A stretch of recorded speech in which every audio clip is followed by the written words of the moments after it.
Sur le territoire de l'Azerbaïdjan, un artisanat s'épanouit depuis des milliers d'années, le tissage de tapis. En 2010, son importance a été reconnue par l'UNESCO qui a inscrit les tapis azerbaïdjanais sur la liste du patrimoine culturel immatériel de l'humanité. Bakou dispose du premier musée dédié au monde. Les pièces les plus exceptionnelles y sont conservées dans des conditions spécifiques.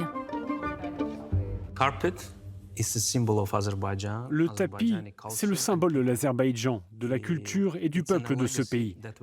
Nous avons hérité cet art de nos ancêtres et il est transmis de génération en génération depuis des siècles. Les Azerbaïdjanais y sont tellement attachés que chaque maison, chaque famille a son tapis. Il est indissociable de notre mode de vie. Ces tapis traditionnels sont célèbres pour leur texture dense, leurs motifs différents selon les régions et la diversité des techniques employées. À partir des dessins, on peut établir l'époque à laquelle le tapis a été réalisé. Tous les motifs ont un sens très profond. Et quand on le connaît, on peut retrouver des caractéristiques très spécifiques de chaque période de l'histoire. Sur le territoire de l'Azerbaïdjan, le tissage de tapis remonte à l'âge du bronze. Aujourd'hui, il s'exprime dans les 7 principales écoles du pays qui lui sont consacrées, chacune cultivant ses propres motifs et traditions. 2017 yılda müqavimət xalçası yaradılmışdı. Ce tapis, appelé Résistance, a été créé en 2017.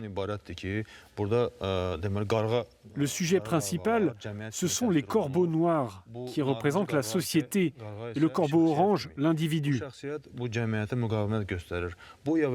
Cet individu résiste à la société.